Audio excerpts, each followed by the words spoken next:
Hey guys, welcome back to my channel. Give this video a thumbs up if you liked it. Let's begin. The children under the Quirk Ripper's care must be provided for with Midoriya Inko as their legal guardian. They must also be housed within UA High School together with the Quirk Ripper and Midoriya Inko. Villains and vigilantes, who are associated with the Quirk Ripper and wish to reform, are to be given the same opportunity for reform at UA High School as him. Older individuals may be given jobs instead of education. Entrance exams for hero courses must grade not only the ability to take down villains but also the ability to cooperate with others. As for credit associated with the willingness to help others, the Quirk Ripper agrees that it should remain as a hidden point system. Skills and abilities that are not necessarily related to quirks should be given consideration by the education system as a whole. The dangers and responsibilities of being a pro-hero, including the responsibility of helping the weak and saving the forsaken, must not be ignored in favor of the positives such as fame and wealth. A clear distinction must be made between a pro-hero, which is ultimately a profession that allows quirk usage, and a true hero, which is defined by the willingness to do what is right and just. While Izuku understands the need to earn a living, as he has to steal to provide for the children under his care, he despises heroes who do not even try to help others. He also despises people who abuse their power, be it quirks or otherwise, and people who betray their own friends and family members. Although an infamous former villain, he has a soft spot for innocent and cute things including fluffy animals. He has a great talent for drawing, analyzing quirks and death metal singing. He has a tendency to be somewhat paranoid, especially when it comes to protecting the few people whom he cares for. Sadly, his paranoia is generally justified and understandable. In terms of sadism, he is a stone-cold villain who is aware of his capacity to feel sadistic joy in hurting the people that he despises.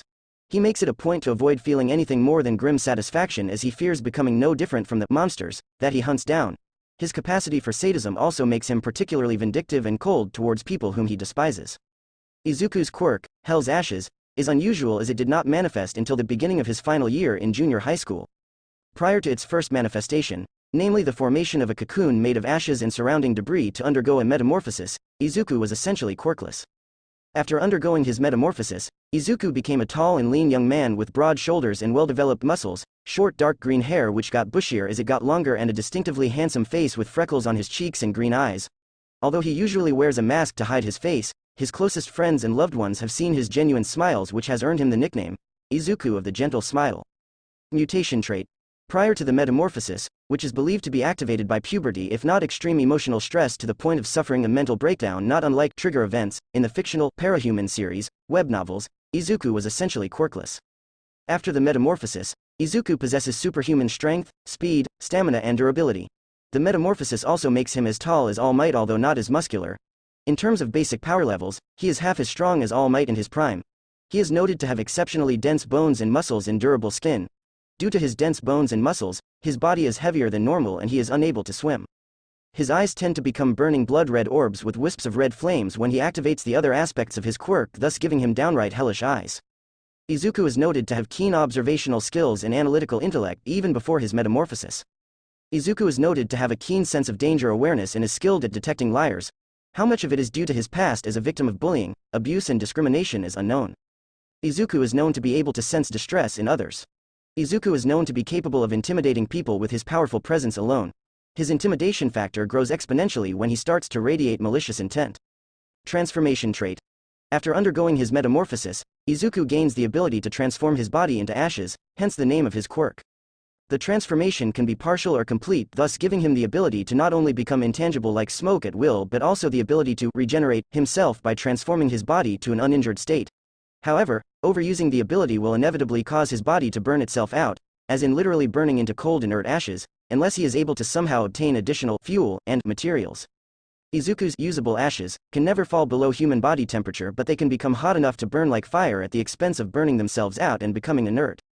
Izuku can choose to become an ash wraith, which is intangible like smoke, or an ash ghoul, which is a more solid form that can still change shape and flow like fine sand. He can move freely while using both forms, but only his ash wraith form can float in the air and avoid triggering laser sensors. Due to being intangible, his ash wraith form cannot attack physically like his basic or ash ghoul forms. That being said, he can switch between ash ghoul and ash wraith forms in rapid succession when necessary. Ash wraith is vulnerable to being blown away by powerful gusts of wind or shockwaves, while ash ghoul is less durable than his basic form. Both forms can reform after getting scattered, but ash wraith is significantly more vulnerable to getting scattered too widely. Izuku can use his own usable ashes to create a smokescreen. Anyone inside the smokescreen will be detected by him as he can feel the person's presence inside it. The smokescreen can also be controlled by Izuku, thus allowing him to move it at will and, at the cost of burning itself out, become hot enough to burn. He can also melt into the smokescreen by transforming into his ash wraith form and teleport to anywhere within the smokescreen. He can choose to either reclaim the ashes or leave them to be scattered by the wind. Water and cold temperatures can turn off his ability to transform, but he can counter the weaknesses by making the ashes hot enough to boil water and resist the cold. However, doing so will make him lose fuel and materials even more quickly. Izuku's ashes are known to contain DNA, which is most likely his own. However, the DNA within the ashes tend to be too degraded to be of any use for identification. Whenever he uses the transformation aspect of his quirk, his flames tend to be green and black in color. Only his eyes possess red flames instead. Stockpile trait. After undergoing his metamorphosis, Izuku possesses the ability to consume matter by literally burning or oxidizing them with his own ashes. However, he can only consume and stockpile elements that are normally found in the human body, including carbon, hydrogen, nitrogen, sulfur, chlorine, phosphorus, iron, calcium, sodium, potassium, copper and magnesium. After consuming the matter, he can store them in his own body for later use, such as restoring his own body after suffering an injury, and even create his own equipment. It is essentially an extension of the transformation trait. By consuming suitable organic matter with his quirk, Izuku can essentially live without needing to eat or drink. Since Izuku oxidizes the materials that he consumes and stockpiles, he can safely consume materials that most would not even consider as food, such as plastics, rotten meat, fecal matter and rusty needles. However, as stated before, he can only consume and stockpile elements that are normally found in the human body. As such, materials that he cannot consume or stockpile tend to be left behind as burnt or oxidized residue. Understandably, he makes sure to sterilize the materials that he consumes with his quirk by burning them into ashes. Izuku does not need to use the toilet when he uses his quirk to transform his body, as whatever waste products he has in his body would be oxidized and consumed by his quirk. Emitter trait. After undergoing his metamorphosis, Izuku possesses the ability to produce equipment from his own biomass. His equipment tend to be made of materials found in mammalian animals, including leather, wool, fur, bone, ivory and sinew, which may be infused with metals and carbon fibers to become even sturdier. Although unable to produce complex tools, he can create his own clothes, armor and weapons, which tend to be black, gray or white in color. It is essentially an extension of the transformation trait. His usual clothes include a white skull-like bone mask, a black hooded leather coat with shoulder pauldrons, gauntlets and boots made of black leather with gray bone plates, a pair of black leather trousers, a black leather belt with a gray bone belt buckle, a gray woolen singlet and a pair of white woolen underpants. Other clothes include a white bone mask that covers only the lower half of his face, a helmet that covers his entire head, a black hooded woolen cloak, a black hooded woolen jacket, white woolen socks and black woolen gloves. His weapons include shields, hammers, clubs, hooks, axes, machetes, knives, cleavers, sickles, crowbars, spears and whips. He has also been known to use bladed claws and gauntlets equipped with modified hair as razor floss weapons in place of his usual gauntlets. Although not formally trained, he has an instinctive understanding of how to best use his weapons. His favored method of using them is to maim his enemies without killing them. He tends to cauterize the wounds of his victims so that they would not bleed to death. As for the dismembered body parts, he tends to consume them with his quirk and has even been known to make a furnace-like basket on his back to store and process the dismembered body parts as fuel and materials. Izuku has been known to consume his own equipment to recycle them and make other kinds of equipment. Besides creating equipment, Izuku has been known to emit blasts of hot air and even fire for various uses. This includes attacking enemies with torrents of green flames and accelerating his attacks with bursts of exhaust. As stated before, he cannot produce complex tools, but there is nothing complicated about a sturdy tube to efficiently deliver the fire, hot air and or ballistic projectiles that he produces. Izuku can produce surprisingly soft and fluffy fur products, not unlike the furs of otters, rabbits, beavers and foxes. In fact, he has a side job as a provider of quirk-produced fur, wool and leather goods. People who deal with the black market such as Jiren enjoys buying such products from Izuku, even though he has refused to make materials that can be used to make genuine support equipment and weapons for villains who are not affiliated with him. Izuku has the ability to combine both the transformation and emitter aspects of his quirk to become a Lord of Ashes. It is essentially a version Ash Ghoul that is equipped with weapons and armor. However, his Lord of Ashes form is even more difficult to maintain than his basic Ash Ghoul form. The two variants of Lord of Ashes are Grim Reaper, which is a hooded form in a robe that favors agility, and Death Knight, which is a helmeted armored form that favors durability. Izuku has the ability to create bones infused with chemical compounds that cause the bones to burn like white phosphorus or explode like a bomb. Story summary, timeline start. Izuku meets All Might in the same way as canon. However, All Might does not drop the sludge villain and Izuku wanders off to Dagoba Municipal Beach Park where he undergoes his metamorphosis. He does not return home later that day. Worried by the fact that Izuku has not returned home, Inko calls the police later that night and, by sheer coincidence, gets into contact with Detective Naomasa. All Might later learns about Izuku's disappearance from the detective. Detective Naomasa, who is acquainted with All Might, visits Aldera Junior High to find information about Izuku. Part of the reason why he is taking part in the investigation personally is because All Might, who feels guilty of crushing Izuku's dream to be a hero in spite of being quirkless, wants to find the boy who has gone missing and apologize to him. The detective soon learns about the bullying and abuse at the school, which leads to many teachers and students having their misdeeds recorded in their permanent records, if not worse. Katsuki's chances of joining UA High School is jeopardized as a result. This angers Katsuki greatly and he blames Izuku for the problem. A new villainous vigilante, nicknamed the Quirk Ripper, becomes known to the public due to his disturbing tendency to mutilate his victims by ripping them apart in such a way that they either become functionally quirkless or are permanently crippled. The only reason why he is not regarded as a full-fledged villain, at first, is because his victims tend to be people who use their quirks, or other forms of power and authority, to hurt others without proper or moral justification. His actions catch the attention of not only the pro-heroes in the police force but also various villainous groups such as the Shi Hasaikai, the Creature Rejection Clan and the Meta Liberation Army. Although infamous for his brutal actions, it should be noted that the Quirk Ripper tends to be more merciful, as in simply knocking people out or scaring them into submission, to those who commit lesser crimes such as stealing. In fact, he has been known to help villains, who are actually desperate people who need money or other goods to stay alive or support their family members. His willingness to help such villains, as well as attack actual pro-heroes and government officials who happen to be corrupt, quickly got him relabeled as a villain. Few realize that the Quirk Ripper is actually Izuku, who has lost his memories and tends to suffer mental and emotional distress whenever he tries to remember his past. Part of the reason why he constantly wears a mask is because his own reflection causes him distress. Although All Might and Detective Naomasa soon have their suspicions, they agree that they should avoid publicly announcing the Quirk Ripper's possible civilian identity. Part of the reason is because there is no way to fully confirm it without apprehending the Quirk Ripper first. They also wish to give Izuku a chance to live a normal life and prevent Inko from getting targeted by people associated with the Quirk Ripper's victims. Eventually, they reveal the possibility to Inko, who reluctantly agrees that they should refrain from revealing the possible identity of the Quirk Ripper. Other pro-heroes, including the pro-heroes who work at UA High School, All Might's associates and even members of the top 10, soon get involved in the Quirk Ripper investigation. However, in spite of the pro-hero's best efforts, the Quirk Ripper is frustratingly good at escaping capture and generally avoids people whom he does not have any intention to attack unless they need help. A villainous organization, the Quirk Ripper eventually settles in an infamous ghetto city known as Indoru. Located with one of the coastal areas of the Shizuoka prefecture, it is infamous as a place where low-class villains gather. In truth, many of the low-class villains are people with freakish mutations, people with villainous quirks, and even quirkless people. That being said, there is a notable number of criminals among them, which is partly due to the fact that both pro-heroes and the police force generally avoid the area, and the few that do are generally incompetent if not corrupt. The Quirk Ripper quickly establishes himself as the new boss of the city by taking down many of the villainous organizations that reside within the city. He even takes down the corrupt pro-heroes and police force in the city. His actions earn him the respect of the people in the city who simply wish to live their lives in peace without being persecuted. The Quirk Ripper develops unlikely friendships with several people, including Bubaigawara Jin, Aguchi Shuichi, Seiko Atsuhiro, Hamiko Toga, Iba Manami and Tobita Danjuru. He even rescues children and essentially adopts them.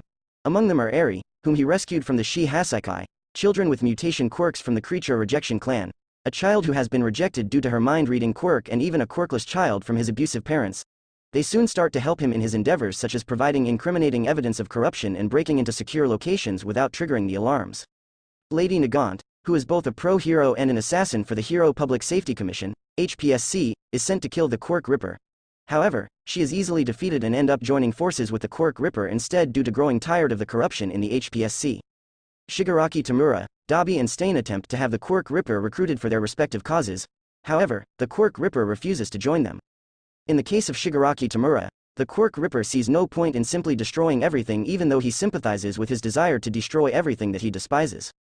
He also gets Tamura to consider if he truly wants to destroy everything by making him realize that a stable society is needed to allow the production of video games. He also makes Tamura question what he will do if he somehow succeeds in destroying current hero society. In the end, Tamura develops a begrudging sense of respect and understanding towards the Quirk Ripper and even starts to question his loyalty to All for One. As for Dabi, the Quirk Ripper refuses to help him kill his younger brother, Todoroki Shoto, on the grounds that hating him is no different from hating someone for being literally born. Unlike Tamura, Dabi ends up disliking the Quirk Ripper to the point of refusing to talk to him. That being said, both Dabi and the Quirk Ripper agrees that Endeavor needs to pay for his misdeeds towards his own family. Although the Quirk Ripper understands Stain's desire to eliminate fake heroes, he does not believe that killing them is the best method. Instead, he believes that the best way to deal with fake heroes is to obtain irrefutable proof of their misdeeds and reveal it to the world. He also scoffs at Stain's belief that All Might is the ideal hero due to having the subconscious awareness that All Might, while an undeniably great hero, is still a flawed person in the end. Stain did not take the Quirk Ripper's opinion of All Might well, but he could respect the Quirk Ripper's willingness to not readily trust pro-heroes until they prove themselves to be worthy. As the Quirk Ripper needs to keep the children under his care fed, clothed and happy, he decides to start stealing from others. He makes it a point to leave either apologetic, IOU tokens, or evidence of corruption in any business that he steals from. He even steals from various villainous organizations and pro-heroes. As for why he refuses to simply let the pro-heroes help the children, he has an instinctive distrust towards the current government in spite of his lost memories. His other method of earning money is to produce wool, fur and leather products for other people to use, which is still illegal due to the involvement of unauthorized quirk usage. The symbol of terror, due to the Quirk Ripper's actions, specifically his tendency to cripple his victims' quirks and steal money from people who are coincidentally affiliated with the Meta Liberation Army, the Meta Liberation Army decides to eliminate him. However, as direct attacks often result in dead ends and crippled members, the Meta Liberation Army decides to attack the people who know him. Thankfully, the Meta Liberation Army is unable to successfully kidnap or harm anyone either due to being heavily protected, such as Inko who has pro-hero protection, or due to being able to fight back, such as most of the people who has befriended the Quirk Ripper. In retaliation to the deliberate attack by the Meta Liberation Army, the Quirk Ripper challenges the leaders of the group and attacks Deku City by himself. To the horror of many, including the pro-heroes who later found out, he effectively destroys not only the leadership of the Meta Liberation Army but even the very spirit of their ideology. Consumed by negative emotions and partially recalled memories, the Quirk Ripper makes a declaration to the world and renames himself as the Quirk Ripper, Deku. His declaration earns him a number of nicknames: the Anti-Might, the Demon of Deka, the Breaker of Armies, the Harbinger of Pain and the Symbol of Terror. Among the people crippled by the Quirk Ripper are the leaders of the Meta Liberation Army and roughly a third of their soldiers. Many of the crippled victims have been rendered functionally quirkless while the truly unlucky ones have been reduced to blind and deaf human torsos with missing tongues and limbs. Even those who have not been physically harmed by the Quirk Ripper are traumatized by his actions and words to the point of needing therapy. Due to the Deku's declaration, everyone who knows Midoriya Izuku's infamous nickname, Deku, realizes his identity. Katsuki is unable to accept that Izuku is the infamous Quirk Ripper. As for the students and teachers of Aldera Junior High, many of them fear that Deku will soon begin to hunt them down. Conflict with pro-heroes, the Hero Public Safety Commission, police force and pro-heroes are forced to deal with the fallout of Deku's declaration, which has shaken hero society to its very core. During that time, Deku demands a challenge against the top 10 pro-heroes of Japan. He wants fight against each pro-hero in a 1-to-1 match from the 10th rank to the top rank. If Deku defeats 5 of the top 10 pro-heroes, he will be given the right to rule over Endoru without unwanted interference from both the Japanese government and the leaders of other countries. If he somehow defeats all top 10 pro-heroes instead, he will not only be allowed to rule over Endoru as previously stated but also be promoted as the new #1 pro-hero in all of Japan. If the pro-heroes refuse to accept his challenge, he will personally hunt down and interrogate all the students and teachers of Aldera Junior High to find out more about the truth of his upsetting past, and will take down anyone and anything that stand in his way. Having no other choice, the top 10 pro-heroes agree to the challenge. Left unsaid is that some of them, including All Might, hope to use the challenge as a chance to convince Deku to stop his villainy. A duel between Deku and various pro-heroes ensues. To the horror of many, Deku is able to defeat most of them. In fact, only All Might is able to defeat him, and that is partly due to Deku being unwilling to use lethal force against the pro-heroes. Deku also subconsciously avoids attacking All Might's injured side in spite of having no memories of meeting the man. During the fight, All Might is inspired by Deku's reluctance to attack his injured side and so reveals his true form to appeal to Deku's better nature. The revelation caused Deku to fully remember his past as Midoriya Izuku and, more importantly, the fact that he still has his mother who loves him. Shaken by the fact that he has effectively forsaken his own mother due to a moment of weakness, combined with his reluctance to become a pro-hero by sheer ruthless might alone, Izuku is defeated by All Might. Although All Might succeeds in defeating Deku, his true form is revealed to the rest of the world. Even so, All Might cares little of the revelation as he only wants to help Izuku and atone for what he has said to him. It should be noted that Deku defeats Endeavor by telling him that Todoroki Tuya, aka Dabi, is still alive and hates him enough to be willing to kill Shoto just to spite him while fighting on live television. Aftermath, it is later revealed that Izuku has made the challenge to the top 10 pro-heroes to not only protect the people of Endoru from possible retaliation from both enemy villains and pro-heroes but also to drive the point that might does not make right. After all, if only power is needed to be a pro-hero, Deku is technically already eligible to be one of the top 10 pro-heroes in all of Japan in spite of causing fear in its civilian populace instead of hope. Izuku also hates the idea of becoming a pro-hero in spite of his crimes due to being extremely powerful because it only proves to the world that all the people who have abused him are right about power being the only thing that matters to be a hero. Both All Might and Inko are surprised by Izuku's willingness to forgive them as he knows that they ultimately mean well even though they have not supported his dream to be a hero in spite of being quirkless at the time. However, Izuku refuses to forsake the people whom he has come to see as his friends and loved ones even if it means remaining as a villain who rules over Endoru with an iron fist for the rest of his life. Thankfully, Nedzu is willing to offer Izuku a suggestion. An agreement is made between Izuku, Nedzu, the police force and the Hero Public Safety Commission. Izuku will be given a chance to study in UA High School and become a proper pro-hero. In exchange, the Izuku's friends and loved ones will be allowed to study or work at UA High School under the condition that they stop committing crimes. The rest, as they say, is history, Izuku's quotes. To the Meta Liberation Army you claim that what I do is evil and unjust. Yet you strive for the complete deregulation of quirk usage, for the freedom to use your powers however you wish without fear of the consequences. This freedom that you speak of is, in truth, simply a hollow excuse for you and those like you to use your powers without restraint, wisdom and responsibility. What is villainy and evil if not the abuse of power for one's own benefit regardless of the pain and suffering it will cause to others? So tell me, what makes my actions any different from your so-called righteous ideals? After all, am I not using my powers as I see fit? To destroy as I wish without remorse? How can you claim that your cause is just when I'm doing exactly what you want your followers to do? Granted, I am using my power and freedom to destroy you instead of your so-called oppressors and inferiors, but that's honestly an insignificant detail in my opinion. After all, what is freedom if not the ability to make my own decisions, to choose my own path regardless of what others may think of me as a result? Now, since we're currently debating about the morality of my actions, here's a question that you should be asking yourselves. Are my actions unjust or is your cause just? It's quite simple, really. My question leaves you with two answers to choose from. You can either denounce my actions as evil, thereby acknowledging your cause as evil as well, or continue claiming that your cause is just, thereby acknowledging my actions as just as well. As I have said before, I am doing exactly what you want your own followers to do. To use my quirk as I wish even if it causes pain and suffering.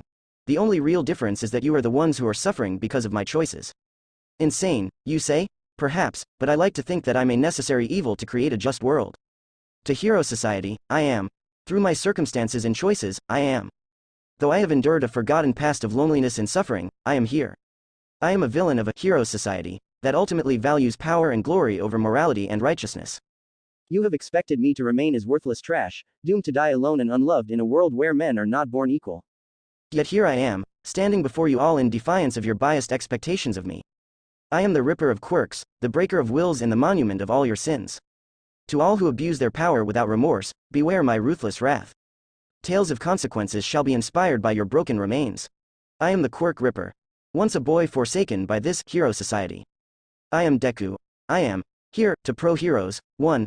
There are people in this world who hate and hurt others simply because they can, and people whose desires go beyond any semblance sanity, let alone morality. When facing such individuals, the only thing that can be done to stop them without destroying them, breaking them or locking them away forever is to make them live in fear of the consequences. However, it cannot be an ordinary fear that can be overcome by resentment and hatred. No, it must be a primal terror so great that they would rather die than face it. To pro-heroes, too, you know, for a society of heroes, I can't help but notice that its people seem to favor pro-heroes over true heroes. What's the difference, you ask?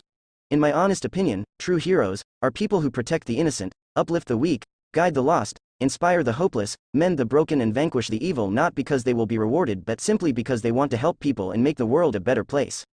In other words, there should be no reason why a weak person, including a quirkless person, cannot be deemed as a true hero or at least a good person who is worthy of being acknowledged as long as the person does what is right and helps others. Granted, a weak person may never be able to achieve greatness, but we're talking about genuinely moral actions here, not great feats of power or ability.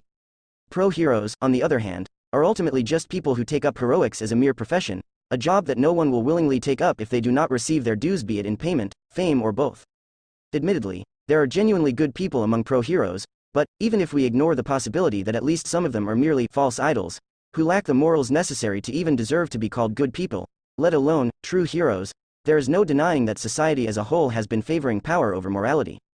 After all, even after forgetting more than a decade of my own past, I can still perfectly recall the tragic fact that I once wanted to help others but was never given the chance to even try simply because I was deemed as a worthless Deku. To pro heroes, 3. If a pro hero's greatest value is power, then I think it's reasonable for me to consider myself qualified for the job, don't you think? After all, I have just defeated most of your top 10 pro heroes without resorting to crippling them permanently. There's also the fact that, brutal and unlawful methods aside, I've helped to rid society of the abusive, the villainous and the corrupt. To hero society, take 2, people of this hero society, are you not entertained by this latest spectacle of violence?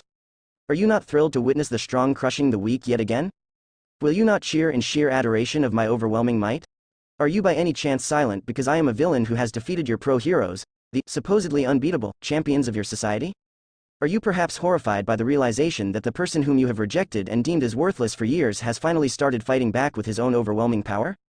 Some say that everyone deserves a chance to redeem themselves, but, as you can probably tell by my deeds as a villain, I don't give second chances so readily. So tell me, how many of you are prepared to suffer the consequences of your past actions as a society? To the authorities, do you honestly expect me, a victim of 10 years of discrimination and abuse, to trust you and the enforcers of your rule? The authorities of a society that sees nothing wrong with abusing and forsaking people who lack desirable quirks or are quirkless. The very same authorities that are either incompetent or complicit enough that a quirk-obsessed cult such as the Meta Liberation Army was able to have influence in nearly all levels of your societal order. The very same people who literally sent an unwilling assassin to kill me. You'll have to forgive me for being doubtful of your ability and desire to actually help the worthless rejects of society like myself. Ally of justice, I'm no true hero or ally of justice. If I was, I wouldn't have resorted to crippling my victims or driving them to despair so readily and without remorse. In fact, I'm the kind of villain who will readily destroy lives for the sake of protecting the few people whom I love and care for. The only reasons why I don't consider myself as the worst kind of villain there is are because I happen to be the type that easily gets sympathetic towards people who genuinely need help and has a strong desire to not disappoint my loved ones. You know, there was a time when I was genuinely willing to help others even at my own expense. However, as one of the few that has been forsaken in favor of the many in society, my priorities have shifted somewhat. Call me selfish if you wish, but I refuse to sacrifice myself to help those who will not even bother to be grateful for my help even if they form the majority of this hero society. To the people of Aldera Junior High, 1. Tell me, what exactly did you mean to happen? Did you mean to drive me to taking a swan dive off a roof and pray for a quirk in my next life? Perhaps you meant to drive me into becoming miserable for the rest of my life or even insane due to being constantly told that I would amount to nothing? Maybe you even thought that you should be deemed as free of essence simply because you only made fun of someone who was deemed as worthless as a result of a condition he was literally born with. Silence. For years, I have been forced to stay silent while you mock me for being born the way I am. Now you will listen and I shall talk. To the people of Aldera Junior High, 2. Tell me, are you apologizing to the boy I used to be or to the villain that I am now? It's quite simple really. Would any of you even consider apologizing to me if I had remained as the powerless boy that I used to be instead of becoming the villain that I am now? Of course it matters. After all, there is difference between feeling genuine guilt and simply wanting to avoid the consequences of your past actions. For years, you have called me worthless trash for being a quirkless boy who wanted to be a hero to help others. However, if my past self was indeed worthless trash, what does that make you? People who think that they are worthy to become heroes in spite of abusing those who are weaker than you and lacking the courage to accept the truth of your own faults. Here's my personal opinion about people like you. You, all of you, are scum even lower than worthless trash. To the people of Aldera Junior High, 3, by the way, did you know that Christians believe that people who commit suicide are damned to suffer forever in hell regardless of whether or not they have committed any other sins? Assuming that the Christian version of damnation is true, it basically means that even the purest and most innocent of souls are sent to hell simply because they have chosen to commit suicide instead of continuing to live a life of pain and misery. As for Buddhists, it is often believed that people are often punished for their sins in their previous lives by being forced to suffer in their current lives. Why? It is not unusual for people to be reborn as animals as punishment for their past sins. True, not all of you are religious. However, do you seriously believe that you will be able to avoid the consequences of your past actions by committing suicide? To Katsuki, Katsuki does not attend UA High School but is given a chance to reform in a separate hero school due to being the son of family friends. By the way, Bakugo Katsuki, I should probably congratulate you for being born lucky. After all, not only are you born with a powerful and flashy quirk, you are also the son of people whom both my mother and I genuinely care about. So not only have you been given praise by basically everyone, including myself, and have been allowed to torment me without consequences for 10 years, you have even been graced with a chance to somehow turn your life around in spite of everything that has happened lately. Why? You have even succeeded in making me give up on my old dream of being a hero like All Might in spite of being quirkless at the time. True, All Might was the final nail in the coffin and I have gained a powerful quirk, but can you honestly claim that I have even a half-decent chance of being a well-liked pro-hero, let alone the next symbol of peace? It must be such a shame that making me finally give up on my dream of becoming a hero like All Might came at a much higher cost than expected. Mocking you? Perhaps I am. However, it is not as though I am lying to anyone, including you.